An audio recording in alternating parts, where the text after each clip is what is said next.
Imagine standing in a dimly lit room where every person turns their eyes toward you.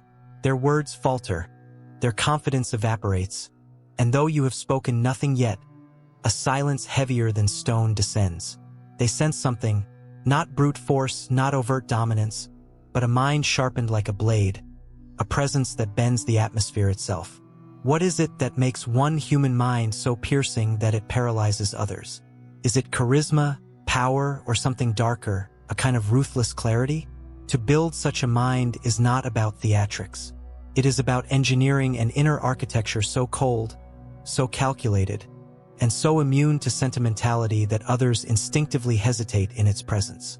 People imagine ruthlessness as cruelty, but that is a child's misunderstanding. Cruelty lashes out blindly. True ruthlessness, the Machiavellian kind, is precise, surgical, and terrifying because it is immune to the illusions that most people cling to.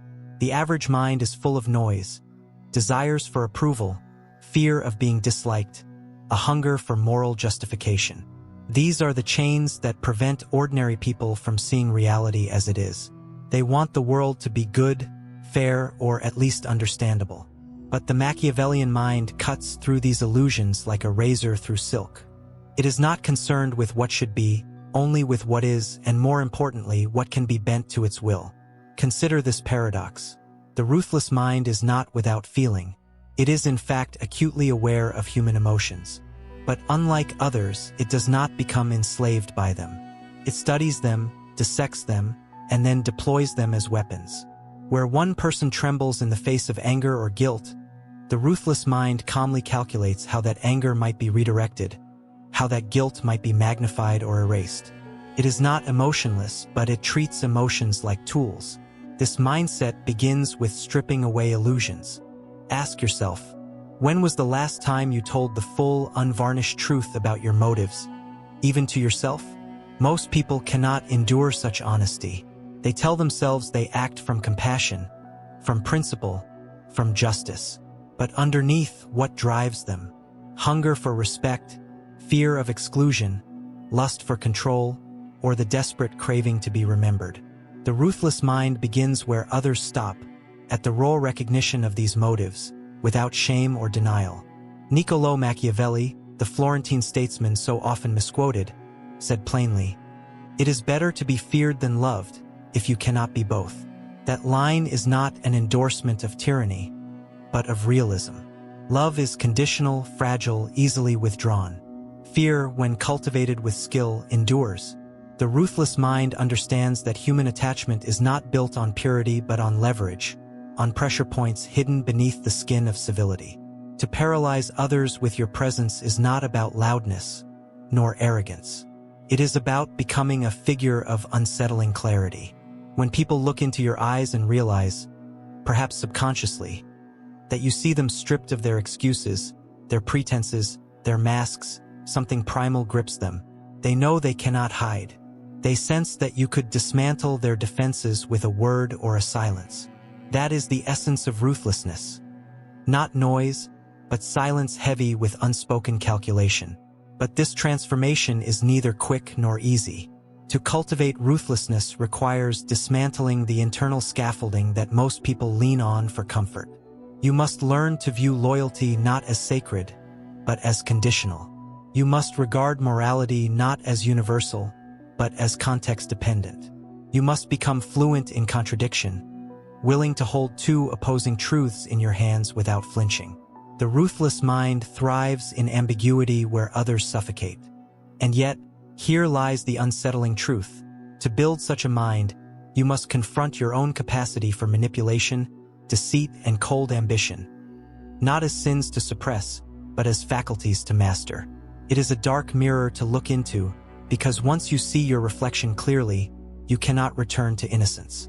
The first step in building ruthlessness is not to dominate others, but to dominate yourself, to silence your need for approval, to dismantle the lies you whisper to yourself in the dark. This is the seed. From here, the construction of a ruthless mind begins, not as an act of destruction, but as an act of creation.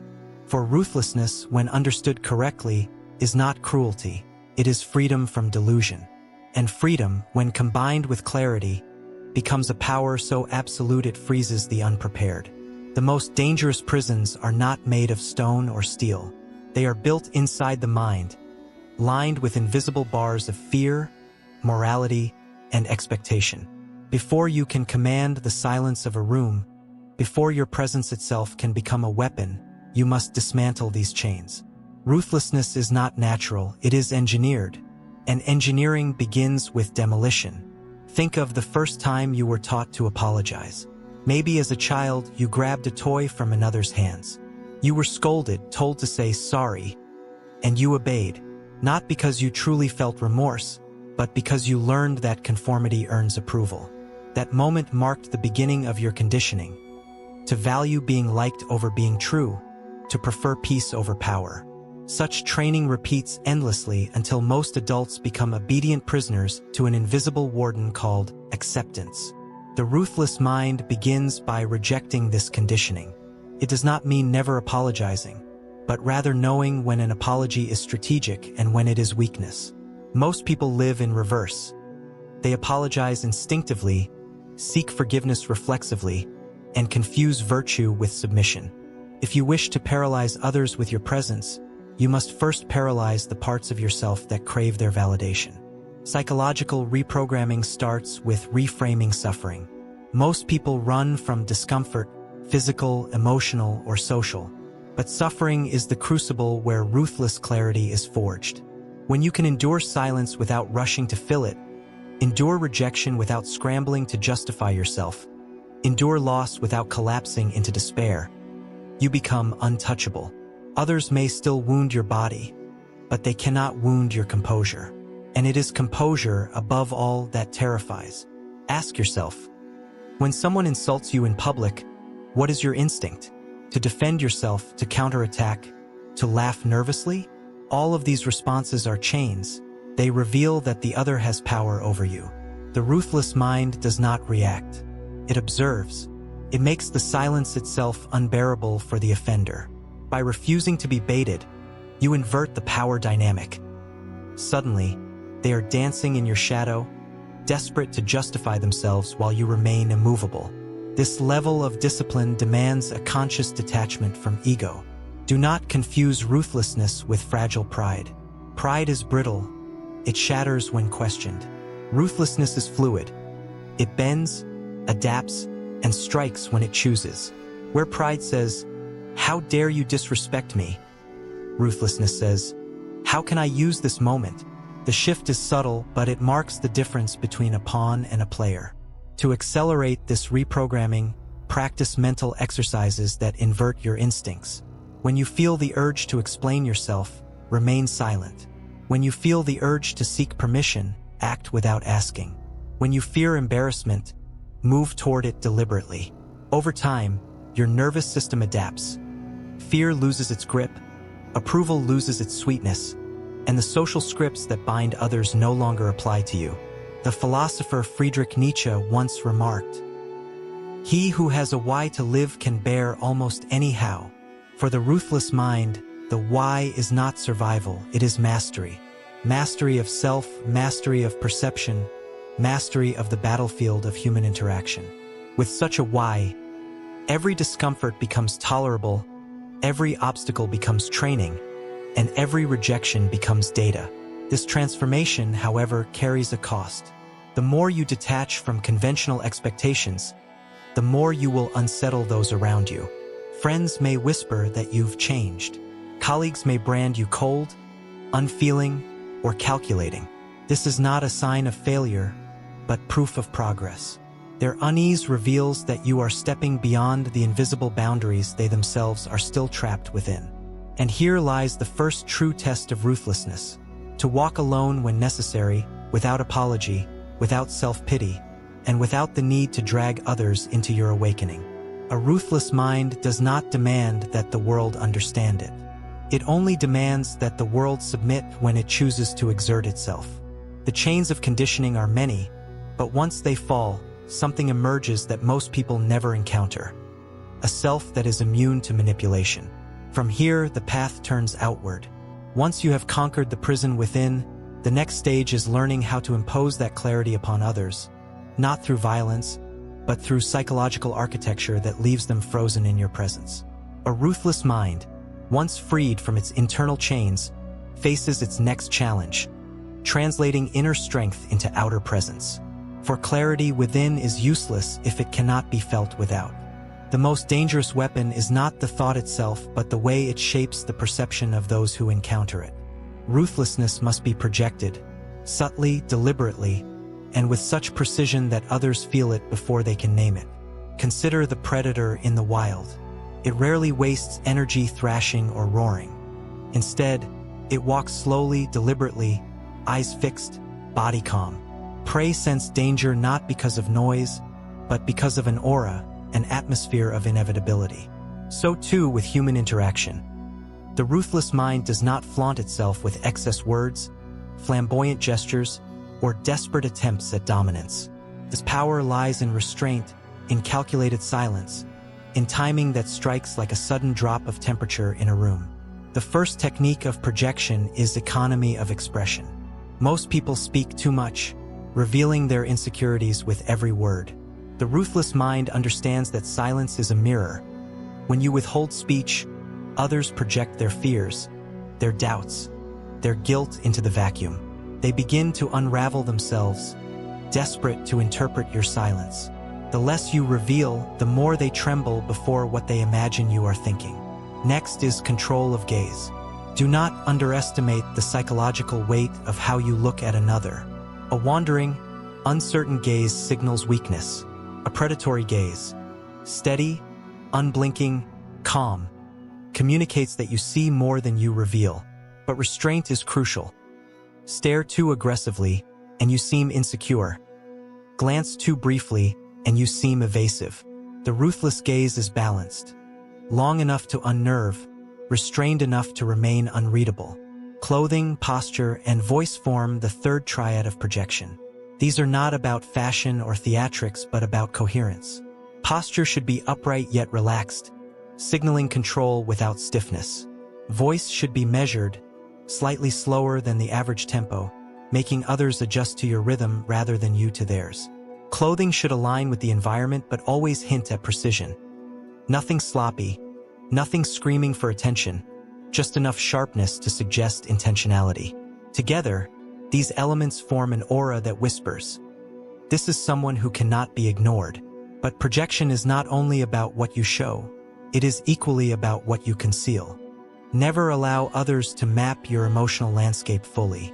If they know exactly what pleases you, angers you, or frightens you, they can manipulate you. Ambiguity is a fortress. When people cannot categorize you, they hesitate, and hesitation is paralysis. Let them wonder, is this person friend or foe? Compassionate or cold? Predictable or dangerous? The more uncertain they are, the more power you wield. Philosopher Arthur Schopenhauer once observed, "A man shows his character just in the way in which he deals with trifles."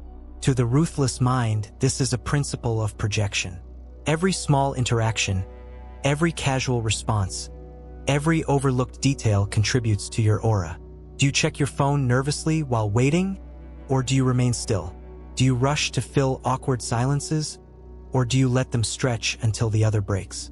The aura of ruthlessness is built not in grand gestures but in the discipline of the trivial. Projection also involves weaponizing unpredictability. If people can anticipate your every move, they feel safe. But when you mix patience with sudden decisiveness, silence with piercing words, generosity with ruthless withdrawal, they can never relax around you. Uncertainty breeds tension, and tension grants control. To project ruthlessness is to master theater without ever appearing theatrical. It is to make your presence itself a script that others cannot help but act within. And once they are inside your script, they lose the ability to act freely. They adjust their behavior to yours, not because you commanded it, but because your aura made it inevitable. This is where ruthlessness begins to paralyze. But projection alone is not enough. To solidify this aura into power, you must master the mechanics of manipulation. How to read others, how to plant ideas, how to exploit the cracks in their psyche until they cannot move without sensing your hand guiding them. A presence that paralyzes is not built on silence alone.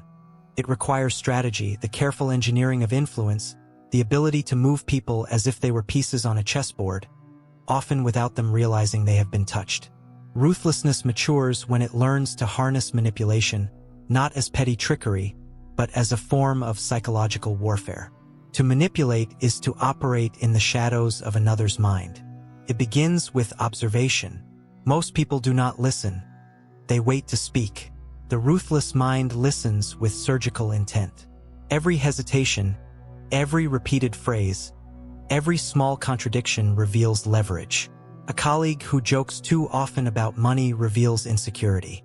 A friend who insists they don't care what people think usually cares the most. By mapping these cracks, you uncover the architecture of control.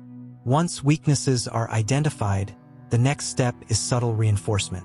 If someone is insecure about status, you casually praise their achievements in public, then withhold such praise later, creating dependency. If someone craves belonging, you grant them access to your circle but hint, quietly, that it is conditional. The goal is not cruelty, it is calibration. You are training their emotions to orbit you, binding their sense of worth to your recognition or withdrawal. One of the most effective tools is planting narratives.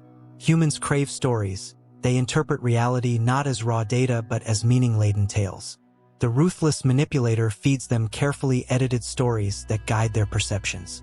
A competitor might be framed as unreliable, not through accusations, but through casual anecdotes dropped at the right moment.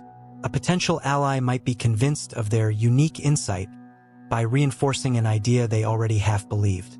The brilliance of narrative manipulation is that people rarely question stories they think they discovered themselves. Equally important is controlled vulnerability. Most imagine ruthlessness as impenetrable armor, but absolute opacity breeds suspicion. To manipulate effectively, you must choose moments of calculated openness. Share a weakness that does not endanger you but invites trust. Confess a mistake that appears humanizing. This selective vulnerability lowers defenses, making your influence harder to resist. What they never realize is that the vulnerability itself was a mask. Another weapon is the power of contrast. Human minds are shaped not by absolutes but by comparison. If you want your generosity to appear profound, precede it with calculated indifference. If you want your silence to weigh heavily, precede it with a period of engagement. By controlling the rhythm of coldness and warmth, presence and withdrawal, you dictate the emotional landscape in which others live. At its core, psychological warfare is about anticipation. You must think 3 steps ahead, predicting not only how someone will react, but how they will justify that reaction to themselves. If you can control their justifications, you control their future actions. They will believe they are choosing freely, when in reality, they are dancing to a tune you composed long before they heard it. Sun Tzu, the ancient strategist, wrote, "The supreme art of war is to subdue the enemy without fighting. In the realm of the mind, this is the essence of ruthlessness. Victory is not when someone bows under force, but when they bow believing it was their own decision. But this mastery comes with danger. To manipulate without limits is to risk exposure. A truly ruthless mind understands the necessity of discretion. The best manipulations leave no fingerprints. If someone can point to your influence, you have failed. If they cannot distinguish their will from yours, you have succeeded. By this stage, ruthlessness evolves into an art. You are no longer merely free of illusions, no longer simply projecting power. You are shaping reality itself, bending human perception and emotion to your design. Yet, there remains one final frontier. Manipulation grants control, but it does not yet grant dominion. To build a mind so ruthless it paralyzes, you must not only command individuals, you must master systems, power structures, and the architecture of legacy. To paralyze a room with presence is one thing. To bend an individual to your will is another. But the final test of ruthlessness is not momentary influence. It is permanence. The truly ruthless mind does not simply dominate people. It dominates structures, institutions, and memory itself. For what use is control if it vanishes when you leave the room? The apex of Machiavellian clarity lies in converting fleeting fear into enduring dominion. The key is scale. While manipulation works one-to-one, legacy requires the manipulation of environments. You must learn to shape the conditions in which others operate so that even in your absence, they unconsciously act within frameworks you designed. This is how laws, traditions, and organizations become silent extensions of a ruthless will. You do not need to control every person, you need to control the rules of the game. Consider the architecture of influence in 3 dimensions. The first is psychological dominion, planting belief systems so deeply that others police themselves on your behalf. If people think questioning you is futile, they will stop trying. The second is structural dominion, embedding yourself into positions, alliances, and systems that make you indispensable. If an organization cannot function without your oversight, then every member is tied to you by necessity. The third is symbolic dominion, crafting an image or myth so powerful that it lingers long after you are gone. Here, perception becomes immortal. This is where ruthlessness transcends fear and enters the realm of reverence. Fear alone breeds rebellion once the opportunity arises. But fear fused with admiration or inevitability creates paralysis across generations.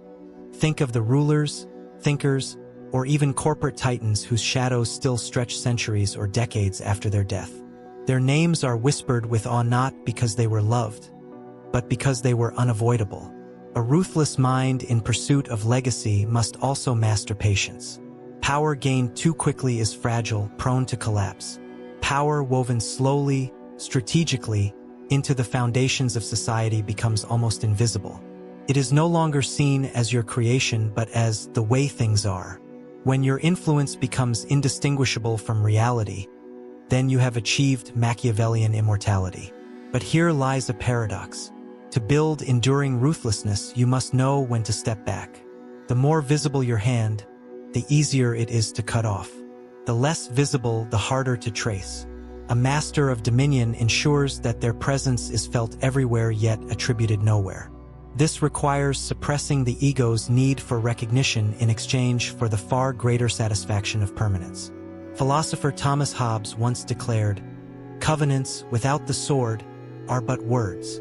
Legacy demands that your architecture of power be enforced, not always by your direct action, but by mechanisms you set in motion. These mechanisms may be loyal lieutenants, carefully cultivated myths, or systemic dependencies. The ruthless mind ensures that attempts to dismantle its influence trigger consequences so severe that challengers either fail or become unwilling participants in its survival. And yet, the deepest ruthlessness is not only about domination of others, but about control over time itself. Every human will vanish, every body will decay, but ideas, structures, and myths endure. To paralyze not just a person, but an era, requires engineering your mind into the fabric of the future. That is why true Machiavellianism is creative, not merely destructive. It builds forms that outlive the hand that designed them. In the end, ruthlessness is not cruelty, nor malice, nor mere ambition. It is the disciplined refusal to be trapped by illusions about morality, about loyalty, about permanence. It is the construction of a mind so precise, so unyielding, and so free of sentimentality that others cannot help but falter before it. And when such a mind extends beyond presence into systems, myths, and legacies, it becomes more than human, it becomes a force. The ruthless mind paralyzes not because it shouts louder, but because it sees deeper. It paralyzes not because it destroys, but because it rearranges the unseen laws by which others live. And in that silence, heavy and inescapable, the world bends.